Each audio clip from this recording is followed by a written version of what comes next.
Welcome to the Conscious Pivot Podcast with international speaker, business mentor, best-selling author of Pivot, and your host, Adam Markel. The Conscious Pivot shares the stories and wisdom of people who have successfully reinvented some area of their business and personal life. You'll gain powerful insights into how you can fully embrace new opportunities, increase your performance, and master the art and science of innovation and resilience. So please join Adam as he guides you on your conscious pivot. Hey, everybody. Welcome back to another episode of the Conscious Pivot Podcast. I'm your host, Adam Markel. I am winding up a day, wonderful day, really beautiful day, and had a couple of shows already. Spent some time mentoring a few people that are new budding public speakers. I always love to do that. And folks that are getting ready, actually a couple of people that are just getting ready to get on a TEDx stage, which is super exciting for them. And they're all nerved up about it, which is it's normal to be expected. I know I was tied in knots before my TEDx talk a while back, and I'd been speaking for a lot of years before that. So I'm really thrilled that I have a guest on the show today that I've gotten to know just recently and love the energy that he brought to a show that he invited me to be a participant on. And that was cool. And then I love the way they produced that show. And so it's really, really great to turn the tables on him. And now I'll get to be the interviewer, ask him questions and all that. Let me spend a couple of minutes reading. It won't even be a couple of minutes, actually. I'll read a little bit about him, and then we'll dive right in as we always do. And buckle up. I think this is going to be a really fun and sort of conversation going in some interesting directions. You guys will enjoy it. So Sam Glover is the founder of Lawyerist.com, the host of the Lawyerist podcast. That's the show I was on, actually, and co-author of the Small Firm Roadmap. Lawyerist supports lawyers building client-centered, future-oriented small firms with information, ideas, coaching, curriculum, and community. And you can find out more about that in the show notes. There'll be links and things about where to follow Sam on social media. But Sam, welcome to the show. I'm so happy to have you join us today. Thanks. And it's good to be talking to you again so soon. I know it is. It's almost like we're continuing a conversation. Exactly. I'm going to be the questioner now. Fantastic. So funny, the training that we get in law school, right? It's a funny thing because you and I are both, for those in our community that will soon get the kind of the symmetry and the gag even. You and I are sort of recovered lawyers at this point. Sure. Yep. Yeah, that's fair. I was recovering for a number of years. I am now, I'm going to declare it out loud, I'm fully recovered. Like all the scar tissue is on the inside, but I think I'm pretty good. How about you? I think I'm fully recovered as well. Yeah. I mean, having talked with you and heard your story, like I don't think I had as low of a low as you did. And so the recovery was probably a little bit easier for me, but no less happy for it. You look smarter than me. And so it's just, I'm sure that's true. Yeah. It's just, no doubt it's true.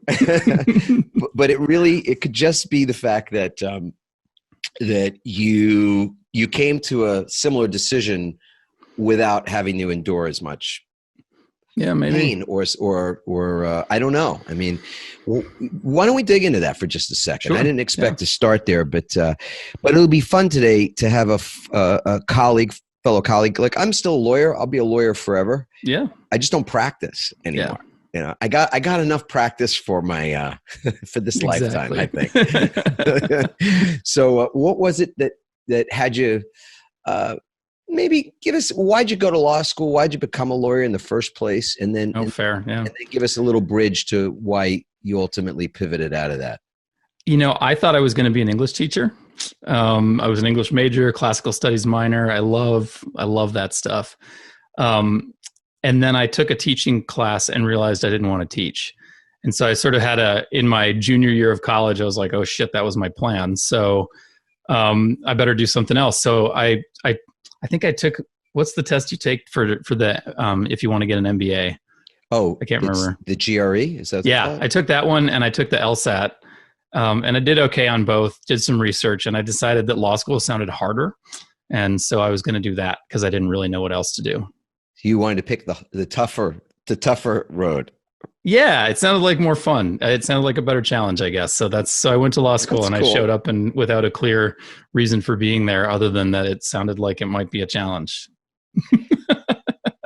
This is really interesting. And maybe there'll be research we can do and report back on this data. But I didn't have a clear reason for going to law school either. So I go back to that time in my life, and I was a middle school English teacher because they needed teachers in New York City, and they were willing to give a job to anybody that had a degree. So if you had a college degree in English, in New York City, you could get a job as an English teacher, which is what I got a job as. My wife, who'd been studying to be a teacher all through college, she knew it from the time she's 8 years old. She knew I'm going to be a teacher like my mommy, like her mom. And so I got a job before she did. She was so pissed. I bet she was pissed. Yeah. And I think I made more money than her too at the time. Man. I think it was $25,000 was my first salary. Which is totally a living wage in New York City. Yeah. Well, it is, especially like after 10 years, I would have been making $25,800. Mm-hmm. Man. But we'll leave that one aside. So I was a lifeguard, and I was working at a local pool in between. I couldn't be a lifeguard at the beach in the winter. So I had to find an indoor place for me to, really share these tremendous gifts I had on the lifeguard stand. Mm-hmm. Yeah, totally. I remember I was doing a test of the water in the hot tub, and I met I wish I could remember the guy's name. And so help me, I think his name was Sam. I'm just going to say it, Sam. I think his name was Sam, okay? This older guy who was retired, and he was so nice, affable man. I would always see him. We'd always just have a little chit-chat. And one day I said to him, he might have said to me, "What are you doing? What are you up to?" And I told him, and I said, "Well, what did you do?" And he says, "Well, I just retired. I'm a lawyer." And I was a lawyer. No, not a lawyer anymore. I go, "Really? Tell me about that." And then he started to tell me about what he had done and whatnot. And I go, "You know what? I'm going to go to law school." And dude, that was the first domino. Yeah. Not an inspired story. Right. Yeah. I didn't have a mission. I didn't have like a grand thing I wanted to do. So me either. Yeah. Interesting. How long did you practice? I practiced for about 10 years. I had a solo practice that I shifted gears on several times. And then gradually, as Lawyerist became more and more viable, I shifted gears and did that, including selling my firm and closing it down. So I think I didn't. It took me probably a while to filter out all my cases and hand them all off and finish them all up. But it was about 10 years. Yeah. It took me most of it on my own. Kind of 2.5 years to do the same thing. Mm-hmm. Do you remember the day that you closed the offices? I don't actually. Because you sold your practice, so you didn't really close. You just sort of handed the baton off, right? I sold kind of most of the stuff, and then I can't remember the exact day. There were a couple of other points that were really pivotal, but not that one, I guess. I don't know. Yeah. By then, I guess it was a done deal. That was just closure. Yeah. I only remember mine because it put me on the ground in the fetal position for the first time since I was probably lonely at summer camp. And really? There was a shredded truck that sat outside my office for like 3 solid days. That's how many files that were older than 7 years. At that point, I was practicing about 18 years. So we were shredding stuff I didn't need to keep. And I don't know, thousands of pounds of documents, paper, people's lives, cases I'd put my heart and soul into, all that kind of stuff. Yeah. The clients and the cases I wish I never took. Right. Totally. Those terrible ones. And then the ones that will always forever be a thing I smile about. But it was 3 days of the shredded truck being out there, and then finally everything being out of the office, and I'm walking in, and just like you, I had created this plan B while I maintained my plan A for a couple of reasons. One, it just was the pivot plan I was most comfortable with, not to scuttle one thing before you've created something new. But I also had responsibilities to all those people that had hired me. And, you don't wind down cases just because you decide you're going to stop. Well, you got duties.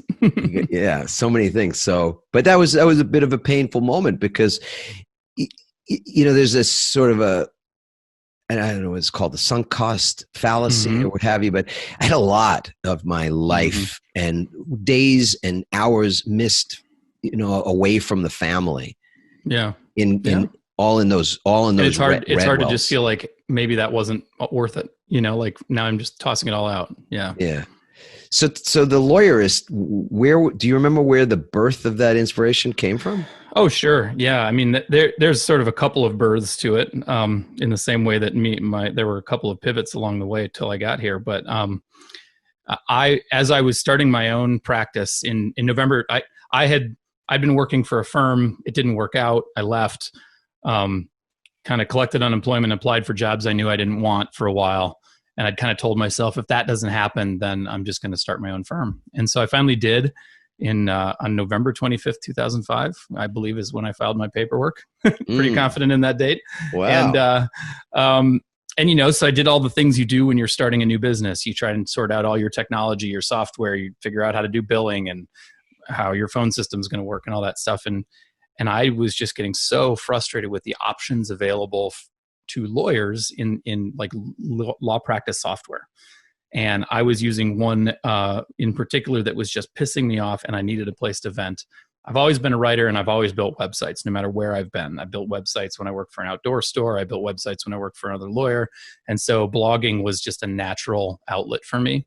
And it turned out I wasn't the only one that A, had complaints, and B, had some visions about where things should be going and what should be better.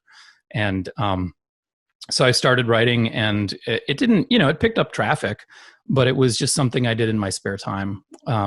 Earned me a lot of speaking engagements that really weren't calculated to make me any money or I mean, they definitely helped in a networking vein, but it was pretty indirect. But over time, it kind of got more popular. And then my business partner came along and was looking for something to do and said, hey, you want to make this a business? And I said, all right, let's do it. And so we did. And it was more inspiration. Yeah. But we were both doing this in our spare time for a really long time. Like, we bootstrapped this casually in the background for many years before it started, so I think, I wish I could remember the exact year. Aaron is so good with dates, and I'm so bad with our story, our company story. But eventually I decided to take a flyer, and I had already, there was sort of a moment that led me to stop litigating and start doing transactional work because I couldn't deal with the stress and pressures of that. Yeah. And being in the emergency room billing time while my first daughter was born, and I kind of vowed never again. But I converted to representing small businesses, and just that bored me. I couldn't do it. And so I wound that down and closed down those files at about the same time that Lawyerist was starting to look viable. And so I said, let's give it a shot. And my wife said, okay. And she had a good, solid job with benefits. So she supported me for a few years while we were, revving things up and making it work. And then eventually Aaron came on full time, and we started hiring other people, and now it's a bigger business, and that's cool. So yeah, you just gave us a great roadmap. I mean, there's a lot of people that are listening to the show, watching on YouTube, that are in transition. For sure. And one of the scariest things I really believe about being in transition is just not having a plan. And that's kind of a funny thing in the book, in the book Pivot, where I sort of say at the beginning, the plan can be your enemy, because we have to go back to a foundational start point for the kind of transitions that our heart is calling us to. Right. And the planning stage is all about, it's a lot of the head. And I mean, and lawyers are very much a heady profession, right? So, and a very conservative profession, right? We're very risk averse. It scares us to do anything other than what we're doing in a number of different ways. So, yeah. Indeed. Yeah. Do you get a lot of lawyers that have seen this, your pivot? Again, forgive the reference to the book. I can't help my self-promotion. No worries. I gotta stop that. It's a good word for us anyway. No, it is. I'm trying to think that transition. Have you called it anything? Do you have a word that you describe that transition? I don't really, but I've been reading social science literature, behavioral science, because I'm trying to figure out what what helps people actually do it finally? What is the difference between Monday when you woke up miserable and Tuesday when you woke up miserable, but you decided to do something else? Or, you've been trying to get out your door and form a running habit for years. And one day it's that the first day in your new running habit and you run for years, what is it that really triggers that difference? And I haven't really found a cohesive answer, right? There are lots of things that do it, but there's no like one answer that works for everybody. I think everybody's a little bit different. And so, I tend to be somebody who's not very sentimental, isn't all that tied to the background. And when things aren't working, I look for something else. And so like closing down my litigation and selling my litigation practice and trying something else out for me was a small step, but I see lots of lawyers who are so afraid to reach out and do something different all the time. Yep. It's kind of a constant refrain for us. Yeah, it defies logic on a certain level. I want to come back to that question you asked because I was raising my hand like, yeah, I know, I saw like, ooh, pick on me, Mr. Carter, Mr. Carter.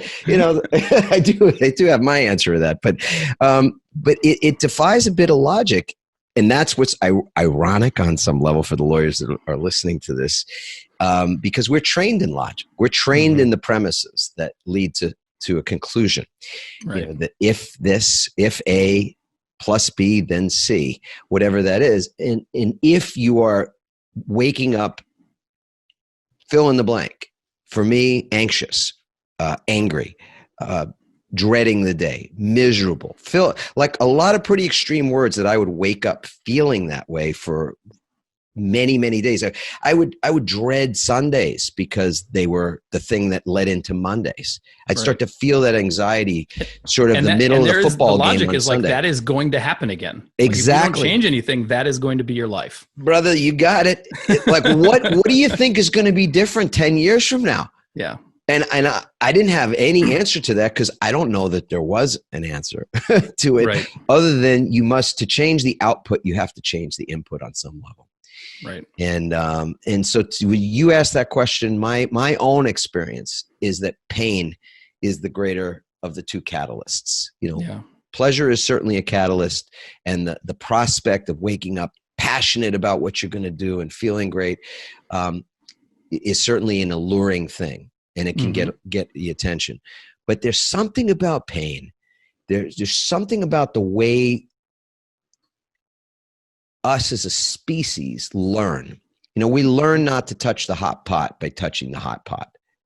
And then we get a distinction, and then our belief system kicks in. So it may not be that you never touch the hot pot again. It's that you don't touch the pot without gloves, without the mittens, right? But lawyers in particular. And I think we talked about this on our podcast as well, but like the trick is touching a hot pot absolutely is painful and you won't do it again. But if you stick your hand in the water and then turn the heat on and boil it slowly, you're going to leave it in there for a really long time before you even notice the pain. And I think that's where most people are, is they've been warming up to the pain slowly, and it's hard recognizing that it's actually painful. I think that's where many people struggle. Yeah, it's a really interesting thing. So my question started out with, do a lot of lawyers come up to you and ask you to give them advice on how to elegantly and gracefully and safely get out of doing work that they know doesn't feel good, but provides a certain security? Yeah, for sure. I mean, I think, we have put together our small firm scorecard, and like the first 3 questions on it are about like, do you know what you want out of your career? And do you know what you want out of your business? And are you at a firm, whether it's yours or somebody else's, that is likely to get you where you're trying to go in the world? And I think for a lot of people, that's a wake-up call that leads them to want more. And then we work on it. Because once you've had that wake-up call, you got no excuse. Now now you've got no excuse. You've got to confront those problems, or stick your head in the sand and come back later. Yeah, I'm happy to say this, that if I knew now or knew then what I know now, and know is a strong word, but just the having the awareness of other options, I could have stayed in the law. I'm not saying I wanted to or I would do it again differently, because I wouldn't, but I could have. There's not a big population of lawyers necessarily in our pivot community or the folks that listen to this, but there's always a few dozen, and I will hear from them. And often they'll say, so, does this mean I have to quit? Is that what I have to do? And my answer is going to be no. It does not mean that you have to quit. And that doesn't mean you have to quit your corporate job or any other job, frankly, or any other sort of profession that you aren't loving in the moment. There are simple things you can do to change those situations around. Right. So let's for 1 second look at the way your company supports people. Now it's for lawyers, but I want to say I think there's a broader application to the principles that would cover, for sure. Accountants, doctors, entrepreneurs, people that are in the mid-career, in their companies. Is that fair? Oh yeah. I mean, most of the people that we bring in to talk to lawyers are people like you who have generally applicable knowledge and that lawyers just need to know about. So I definitely think it goes the other way too, because that's what we're drawing on. Yeah. So what are maybe some of the themes or that you've just you've gleaned that really help people to see their options? I think one of the main things that we spend time on is helping lawyers understand the trends in the world and giving them a framework and a set of tools for taking advantage of those trends that are shaping the practice of law in particular. I think there's a tendency to look and say, things are going well for me now, and not look forward and say, will they continue? And, there's a lot of, I think most of your listeners will probably have come across at least one article about, is this the end of law practice? Is it the end of lawyers? And many of them are wishing that will be true, so, but I think if you aren't understanding what is happening in the world that leads people to say this, and how it's going to be impacting your practice, and why it is that so many people are glad to hear this news, and figuring out how can I build a business that is different than that takes advantage of all of the potential of the technology that's been developing, instead of I'm just going to keep putting my head in the sand and keep doing things the way people have always been doing them, and expect that my business is going to continue to be successful, when there's no reason to expect that that's going to be true, right? Every lawyer billing by the hour, sitting in their office right now is Blockbuster with Netflix breathing down their neck. And we're trying to teach lawyers, don't sit there and wait for obliteration. Here's what's going on in the world. Here's how to take advantage of those things. Here's what you need to be building towards. And maybe even more directly responsive to your question, let's just take a look at, not even talking about future trends, let's look at the practice of law itself. We are the most depressed, suicidal, prone to divorce profession in the world, except for dentists, weirdly enough. Our profession is quite literally sick. And this cannot stand. We just can't continue.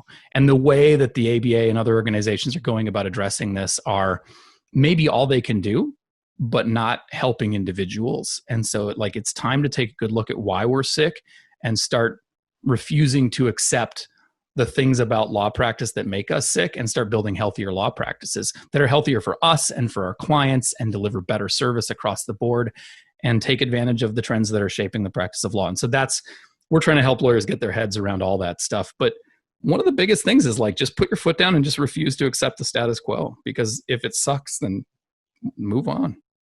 Okay. Well, I want to pick up right. I want to pick up right there.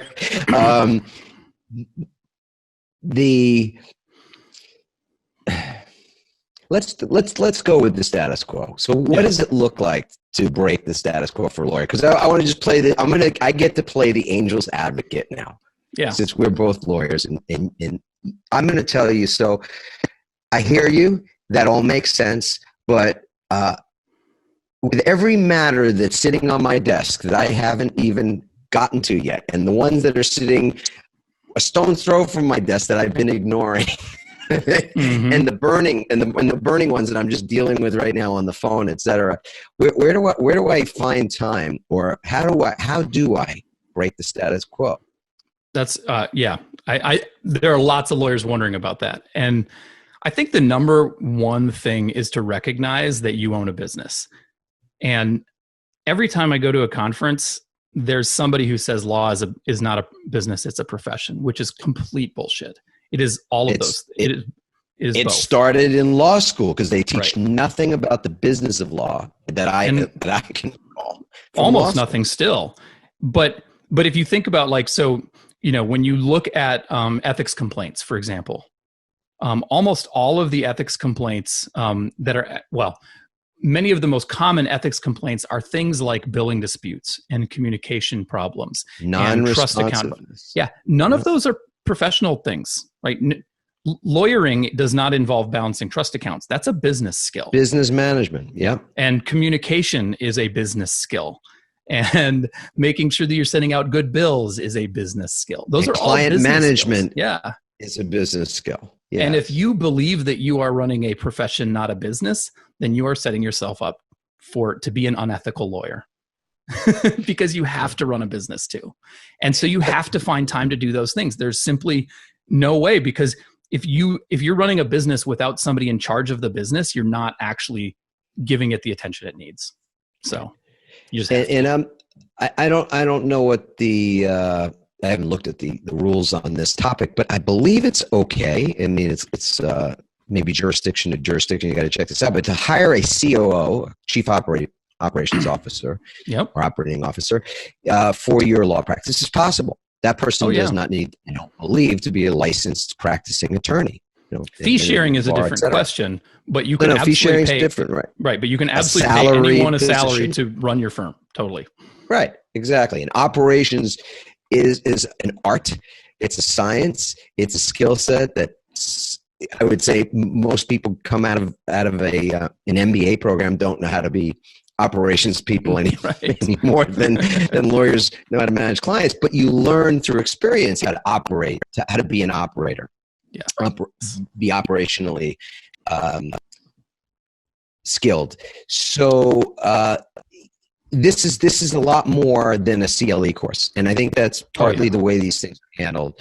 That there are ethics courses or courses that help people to deal with that prevailing those staggering statistics about depression, anxiety, as you said, suicide, addictions, abuse of trust funds, etc. So let's go back to one of the ways that you break the status quo, let's say, is to ask for support and to hire for it where you're weak. So you've got a blind spot. Your blind spot is in the management area.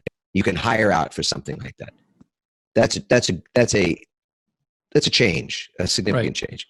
What else can lawyers do? Because I want to get at the root of why it is that as you said, lawyers and the law, the paradigm of the law is unhealthy. Yeah. Well, I mean, I think the answer to that question is really that, we have an ethic of where we're like proud of ourselves for working all the time, right? Like we are proud of billing 80 hours a week. That's a thing that lawyers wear like a badge on us. We talk about our obligations to our client, and we have we absolutely have to put our client's interests first, but I would say that doesn't mean that you only have to have your client's interest in mind. We're in a service profession, and our job is to serve and to sacrifice for our clients. That's part of what we do, but we also get to put some guardrails around that because we don't also have to sacrifice our happiness and our lives and everything to law practice. But I think there is so much pressure to just crank out work product in lawyers. And the very question that you started with is like, when I'm, flooded with paper that I need to get to work on, when my clients are banging down my door asking me to do things, all that stuff, like where do I find the time to work on the business instead of just doing tasks?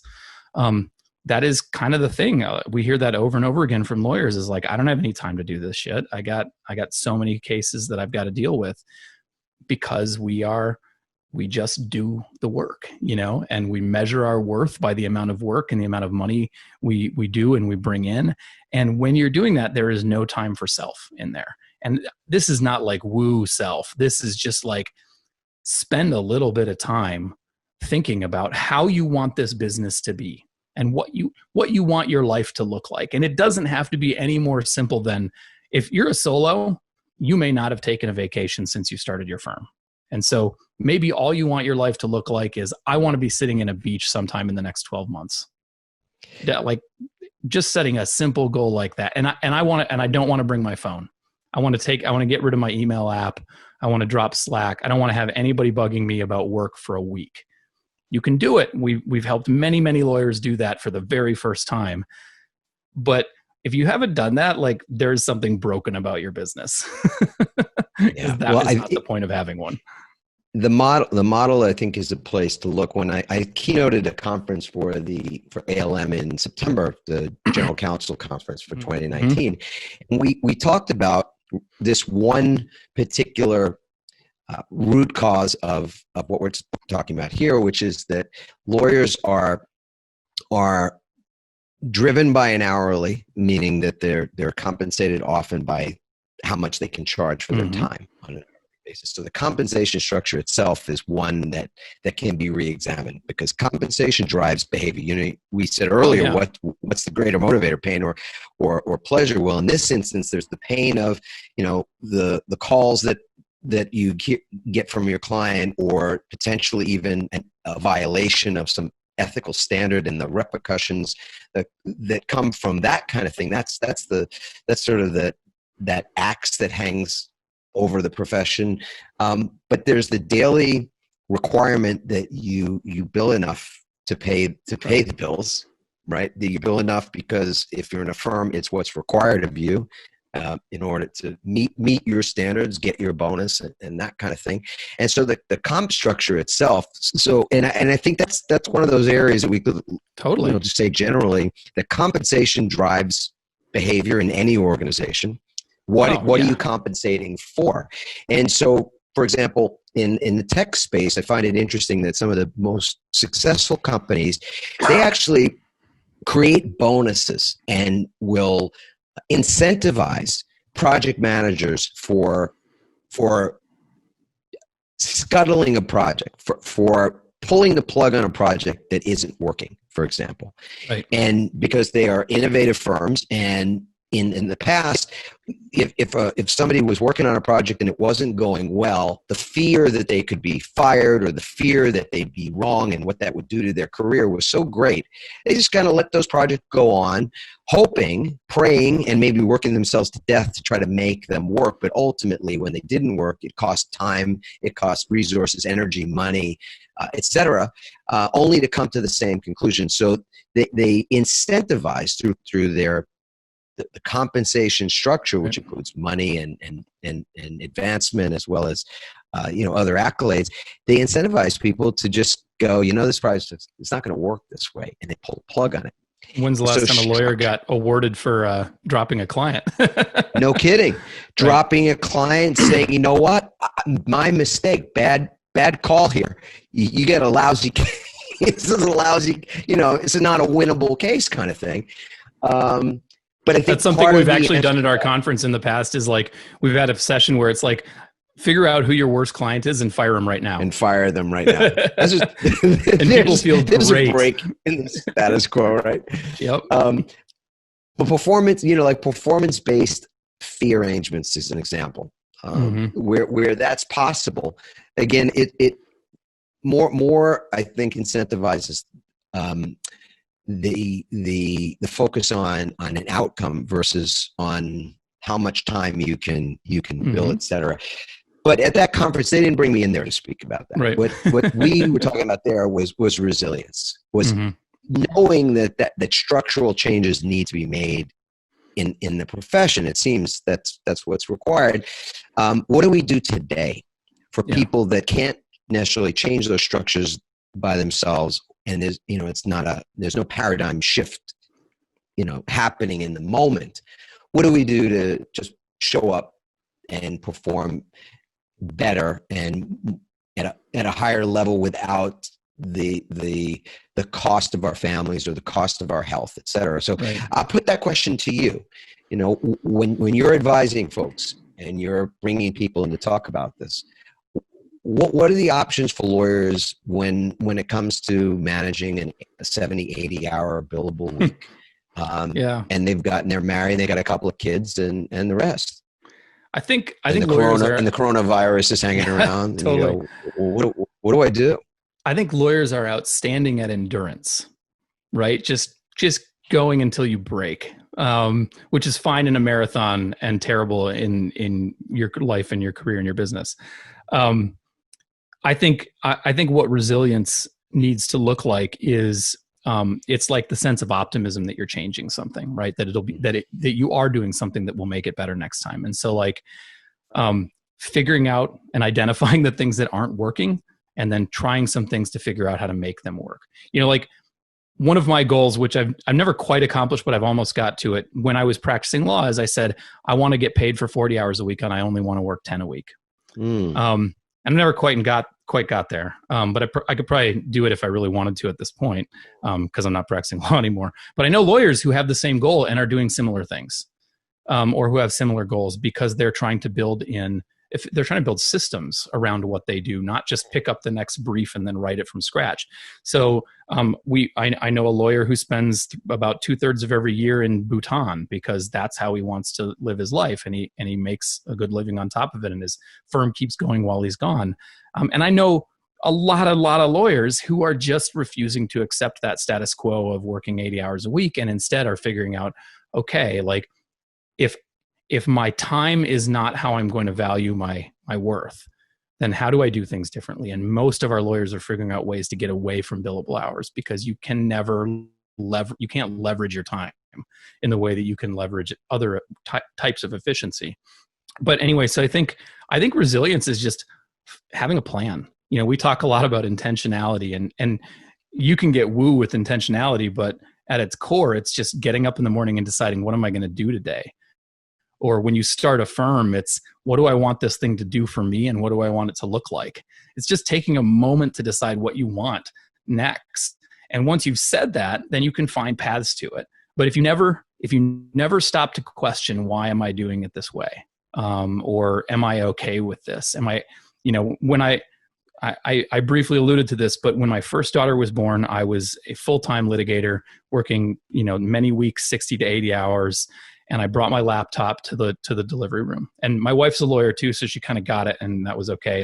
And once she passed out, I opened my from the epidural, I opened my laptop and started working. Oh my God. Yeah, and I was back at work 2 days later because it was just me, right? There's nobody to backstop me at my firm. Right. And by the time my second daughter was born 23 months later, I had found a path towards winding down most of my litigation and selling off that piece of my firm.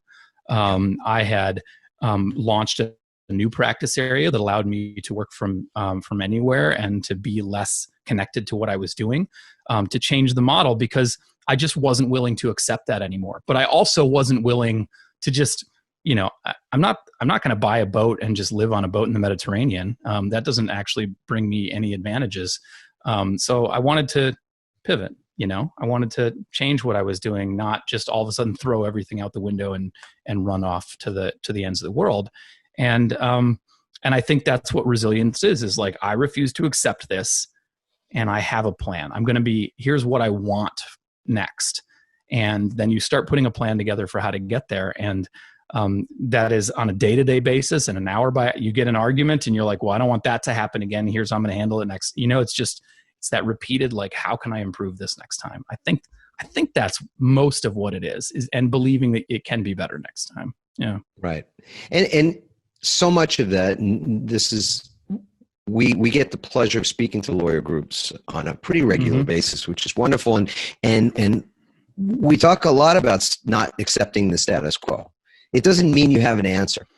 It doesn't require that you have an answer to have an awareness. Right. And the awareness is the start of all change anyhow. So you've automatically changed the status quo just by the fact that you've had an awareness.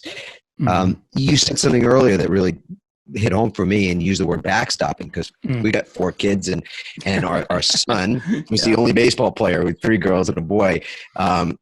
And the girls started playing t-ball. I was their t-ball coach for a while. I must have been a crummy t-ball coach because they never wanted to play baseball after that. But our son played for a lot of years. And it's a basic principle in baseball that you backstop each other. Yep. At every position, running behind the ball. Defensively, always running behind the ball. And that's a question for people listening to this now, who's backstopping you? Because whether it's the legal profession or any profession, or any area of business, resilience, I find, comes from knowing that people have your back. We're much more resilient when we don't believe we're completely solo on the thing, and that there's a way to offload, or again, if you just can't handle it, like you got a weekend where there's dance recitals, and that's where you want to be. That's where you want to be present. But there's also that same weekend when there's some deadlines, there's some things that have to get done. What do you do? Who's backstopping you in those instances? And not having that backstop, I think it's constantly trying to squeeze more juice out of something that isn't regenerating the juice fast enough. Whereas, if you had to work a weekend and it wasn't a weekend that you had something else that was really pressing as a priority, nothing wrong with that, as long as you're not doing that weekend after weekend right. after weekend, or you're forced to make that choice between something that's more a part of your value system, like as we've looked at research on resilience and done our own. Resilience is really four things. It's broken down into four areas. It's mental, for sure, and lawyers are probably more mentally exhausted than almost any other group we've ever talked to. It's emotional, and same thing. This is just a lot of emotional stuff that gets stuffed and not dealt with. And it's physical, for sure, and clearly lawyers win on that score because they've got the Rocky model dialed in, right? No matter how many times you're knocked down, you somehow stand up. It doesn't mean you win the fight in the end. That's the issue, right? You're all banged up after that, after all said and done, but you're still standing. And then it's spiritual as well. And that's, I think, where it fell apart from me. Yeah, I could handle pretty much all the other stuff, but when my value system was in conflict, meaning I wanted to be a great dad and a great husband and enjoy my life, enjoy my family, and I wasn't seeing them, and I was missing them at dinner and missing them sometimes even go to bed at night, it just became torturous on the inside. Yeah.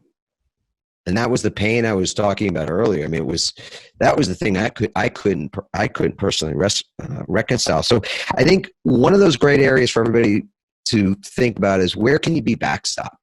And backstop, by the way, doesn't necessarily even mean people these days, because the world we're living in, there's AI backup. Right. That's what I was going to go, is like, if you build your firm with it in mind, like, you can use technology as a backstop for sure.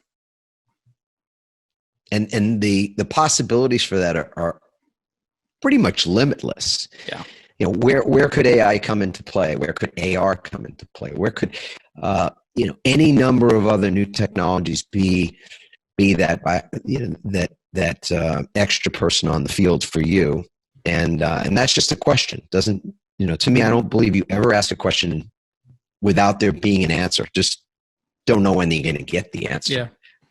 But one will come if you ask a question. Sam, so give us a little just preview of what's on the horizon for your company. What are you guys really excited about? What are you building at the moment? I mean, at the moment, I'm working on helping the team prep for our conference, which will be 2 weeks from now in Atlanta. But that community that we've built that will be at the conference, the Lawyerist Lab, is where our focus is, and building more value for them. I have taught myself to code over the years, and I do most of our software coding, and I've been deep in the weeds today on building some software for our community that I'm really excited to show them at Labcon, because it's going to be the kind of thing that helps them kind of identify, where is the status quo from for our firm, and what does need to change. Let's find those levers that we can pull. And so we are sort of constantly working on ways to just help people get a better picture of where they are and where they need to be. And that's what our book is all about. That's what the scorecard is all about. That's what our community is all about. And so just doubling down on that. And we've kind of proved the core all of the concepts that are at the core of what we do. And now there's just the hard work to do of making all of those things awesome. And that's where our attention and our work is right now. So that's wonderful. What's the name of the book? I will put all that information, by the way, everybody, in the show notes for this event, for this episode. It's called The Small Firm Roadmap. And you can actually get the first chapter for free on our website. And you should do that, because if you read it and you're like, these guys are full of shit, then don't buy the book. But if you read it and it resonates with you, then you will know that the book is something that you'll enjoy the rest of. So, yeah, way cool. What's one ritual that you've got to build resilience for yourself these days? Probably the most important thing I do. No, I don't have a lot of rituals, but probably the most important thing I do is I take my anxiety medicine every morning. Because without it, I tend to fall into those holes, and with it, I am able to ride out on top of it. And so that's probably the most important thing I do every single day. Yeah. And are there, we don't have to dive into this too deeply, but there are side effects to that, right? There's always a side effect to a medication, right? And I think it's important that people know. Acceptable for me. Exactly. Because when people don't, when there's something that would help, but you sort of decide not to go down that road because of some other reason, and think somehow that you can do it on your own. I mean, again, it's that same sort of mentality. I truly believe some people, and often entrepreneurs, have this genome or whatever, that they think they get more points in heaven for doing it alone, as opposed to, what are those backstops for everyone? I just love that theme, and you gave that to us today, Sam. So I very much appreciate this conversation. I appreciate you and the work that you're doing at the Lawyerist. So thank you so much. Yeah, thank you, Adam. It's been a pleasure. Everybody out there in podcast land, we'd love to get your thoughts. As always, the comments are terrific. You can go to adammarkel.com/podcast to leave a comment, subscribe, and join us on the social channels. And my reminder to all of you, and to myself, of course, is, we all can decide at the beginning of every day how resilient we intend to be for that day. As Sam said earlier, intentions are really powerful, and resilience is for me fundamentally the most important skill that I have these days. The ability not just to weather storms, but to utilize the change that's around, to turn those things into something valuable. It's an alchemy of sorts. So I have a ritual that I've started the day with forever and ever and ever. At this point, I can say that after 10 years. And it was really the ritual that replaced my old ritual, which was to put my feet on the floor at the beginning of the day. And this was when I was fully practicing law. And I would say something like this. I'd say, fuck. I would start my day with some form of an expletive, because it was just, I couldn't believe that I didn't sleep as well as I expected to. And I wasn't sure what the day was going to hold, but I knew I was probably going to get angry pretty quickly. Mm-hmm. And now I start my day putting my feet on the floor and realizing in that moment that there are people who are not, as I'm waking up, there are people who are taking their last breath right then. And it's a wake-up call for me in many ways to just be grateful for anything and anything that comes to mind in that moment. So in that gratitude, I follow up with a statement. Declare out loud, I love my life. These 4 very simple words that have had a profound impact on me. So all the folks that are buying into this idea that intentions are powerful, and the beginning of the day is a powerful time to set an intention. Wake up tomorrow, feel some gratitude in that moment, and choose to say something out loud. It could be like, I'm going to pretend that I love my life today. Somebody shared that with me the other day that, I love my life is a strong statement. And it may be that your mind says to you, that's a lie. And I won't say something, that's not true. But maybe you just want to love your life, and you could say, I pretend. So, and that's okay too. Sam, what do you have something you say when you wake up, or is this something you might say tomorrow? Sometimes I roar. I find that roaring is an excellent way to wake up and smile. Just like give your biggest, the barbaric yawp from Dead Poets Society, right? Like get up and roar. Sometimes I do that. I tell my kids to do it too when they're having a really hard time getting out of bed. Just roar. That's one of my favorite things. And that'll open your eyes and get you going, because after you've let out a big roar, you can't go back to sleep because you've announced the beginning of the day. Yeah, that's so cool. I saw this movie years ago, which is a favorite of mine, called Meatballs. And there's this great scene at the beginning of Meatballs with Bill Murray. And it's like June, and he's just about to put his feet on the floor of this cabin that's probably like been 40 degrees during the night. And he puts his feet on the floor and he goes, I'm your head counselor, right? As he's trying to stretch his back out. So I do that too, Sam.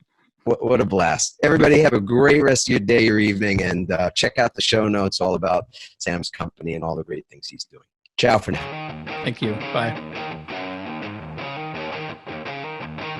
Thanks for listening, everyone. We hope you now have the tools and greater insights to navigate your own pivot.